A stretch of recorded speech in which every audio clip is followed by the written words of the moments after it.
I've been wondering for years why millions of Americans look at Donald Trump and see themselves in him. Why are we able to see so clearly that Trump is a narcissistic, abusive, mediocre criminal, and his followers love him for it? So I decided to do some research on presidential symbolism to understand what's actually going on here. Donald Trump mocked a disabled reporter on camera in front of thousands of people. He attacked a Gold Star family on national television. He became the first convicted felon to get elected as President of the United States of America. Even all of that and the approval amongst his base did not move. Not after any of it. Presidents do not just change policy. They change who the country believes deserves power. When Barack Obama became president, he broke a barrier that should have been broken a century ago. Trump also broke a barrier, but it's not the flex you think it is. He opened a door to hate, racism, crimes, and bigotry. That door should have remained shut forever. And yet here we are. Where have we gone wrong? Here are the 5 psychological reasons Trump's base sees themselves in a narcissistic abuser like Trump. 1. The psychological wage of whiteness.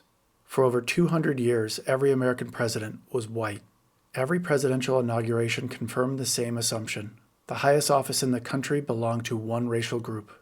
In 1935, sociologist W.E.B. Du Bois studied why poor white workers in the American South sided with wealthy white landowners instead of with black workers who shared the same economic struggles as they did. He found that whiteness itself worked as a form of compensation. White workers were given access to public spaces, respect, and social standing that black workers were denied. Poor white people didn't make more money. They got more status from being white. Du Bois called this the psychological wage of whiteness. The public and psychological wage of whiteness is the unearned social status white Americans received simply for being white. It kept them loyal to racial hierarchy that did not serve their economic interests. They were still just as poor as their black and Hispanic neighbors, yet somehow they thought they were superior for just existing. Sounds like they wanted a participation award. The American presidency reinforced that wage every 4 years for over 2 centuries. Then in 2008, Barack Obama won the presidency. He shattered a symbolic barrier that had stood since the founding of the United States. His election told Black Americans and other excluded groups that the presidency was no longer reserved for one race. The assumption that had been quietly reinforced for centuries was broken in a single night. A status payment people collected just for being white was gone. When that status floor breaks, people don't just quietly adjust. They backlash. Obama didn't just win an election. He took something they didn't even know they were depending on. They didn't earn it, but they thought that status was stolen when Obama got elected. And they've been trying to take that status back ever since. 2. Participation awards. Trump supporters do not just support him. They become him. They wear his clothes. They fly his flags on their trucks. They try and talk like him. They mimic his hand gestures. They adopt his insults as their own vocabulary. In the 1970s, psychologists Henry Teifel and John Turner studied how people build their sense of self through the group they belong to. They found that when a group member achieves a high status, other members of that group experience a boost in their own self-worth. The success of one becomes the validation of all. Teifel and Turner called this social identity theory, when the psychological process by which an individual's self-esteem rises or falls based on the status of the group they identify with. When the leader is just like you, his status becomes your status. His legitimacy becomes your legitimacy. His power becomes your power. You do not have to accomplish anything for yourself. You don't have to earn anything. Sound familiar? You just have to belong to his group, and his victories become your victories. Trump supporters do not admire him from a distance. They absorb his identity because it validates their own. They are exactly the same person Trump is, and they love the permission that gives them to be the toxic person they've always wanted to be in public. 3. Mass delusion. Trump supporters do not just love America. They need the world to admit America is superior. And when they feel that recognition is being withheld, they respond with hostility, resentment, and aggression. In the early 2000s, psychologist Golok de Zavala studied people whose attachment to their group is driven not by pride, but by a deep insecurity that their group's greatness is not being recognized. These individuals do not love their country. They need constant external validation that their country is the best. And when they don't get admiration for their country, they lash out. Golok Dezavala called this collective narcissism. The belief that your group is exceptional combined with the feeling that the rest of the world refuses to acknowledge it. Basically, we are the best. Now recognize we are the best, or else. Normal people watch someone humiliate another person in public and feel it's wrong. They see cruelty and they know it's wrong. But people who carry high narcissistic traits see something different. They see someone getting away with it. They see someone being rewarded for the same behavior that has cost them relationships, jobs, and the respect of the people around them in their own personal lives. And they feel validated from their president who is just like them. Trump did not attract his base despite the cruelty. He attracted them because of the cruelty. His supporters are not loyal because he's good. They're loyal because he proves you don't have to be good or kind to be president. Just like the psychological wage of whiteness was broken because Obama got elected. Trump validated a lot of losers in this country. Him being president showed that it was okay for his followers to be cruel and a bully in public. That you can be a narcissistic, horrible person to people and somehow that's okay. They are wrong. 4. Conspiracy theorists. Anti-vaxxers, false flag believers, QAnon followers, moon landing deniers, Bigfoot hunters, flat earthers, people who reject basic verifiable facts. Before Trump, these people were cagey groups who kept to themselves. Basically, your crazy boomer uncle at Thanksgiving.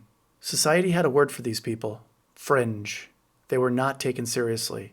They were not given platforms. They were not treated as credible voices in any room that mattered.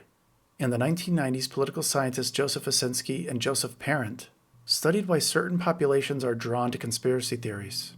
They found that conspiratorial thinking is not about intelligence. It's about powerlessness. People who felt excluded from institutions, dismissed by experts, and left behind by the culture are far more likely to reject mainstream knowledge entirely and replace it with the narrative that casts themselves as the ones who truly understand what is going on. They call this conspiracy theory psyche, the psychological tendency of people who feel powerless and excluded, who then reject expert knowledge and adopt conspiratorial narratives that restore a sense of control and superiority. Trump did not tolerate conspiracy thinking. He validated that thinking from the most powerful office on earth. He amplified fringe theories on national television. He told people who rejected medical science that they were right to be suspicious. He told people who distrusted every institution that their distrust was justified. He made ignorance feel like insight. Before Trump, these people were called fringe. Now you'd think they run the country. Anti-intellectualism is alive and well in America under Donald Trump. 5. The narcissist next door. Trump's base is not made up of people who are excluded from power by centuries of structural oppression. It's made up of bullies, abusers, people convicted of crimes, people who treat people around them like garbage and resent being told to stop. People who have spent their entire lives being told the way they act is not acceptable, that they are adults. In 2016, psychologist Josh Miller at the University of Georgia studied the relationship between grandiose narcissism and political preferences. He found that individuals who score high on narcissistic traits are significantly more drawn to leaders who display dominance, self-promotion, and contempt for norms.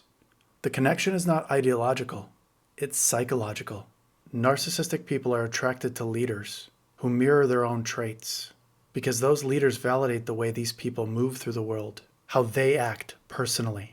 They called this narcissistic admiration and rivalry, the tendency of people with high narcissistic traits to seek out and attach to leaders who exhibit the same grandiose, domineering, and norm-violating behavior they use themselves.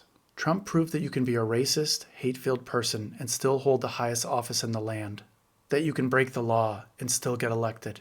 You can be a mean, cruel bully who abuses people around you and still get elected. You can reject science, spread conspiracy theories, and mock the disabled and still get elected. You can be all of those at the same time, in public, on camera, and still get elected. This is not a message that appeals to normal people. This is a message that appeals to narcissistic, mediocre people. If you watch this and recognize every one of these patterns in someone else, you are not the problem. You see Trump's base for what it is. Broken people who found a broken leader and then called it strength. Now, if you watched this and it made you angry, if one of these things I was talking about felt like a personal attack, you are the problem. Normal people do not see themselves in an abuser. Normal people do not celebrate cruelty. Normal people do not feel validated when a convicted felon holds the highest office in the country. Obama broke a barrier that should have been broken centuries ago. Trump broke a barrier that should have never been broken. And the people who celebrated Trump's behavior in the last 10 years were never good, kind people. So stop saying they were.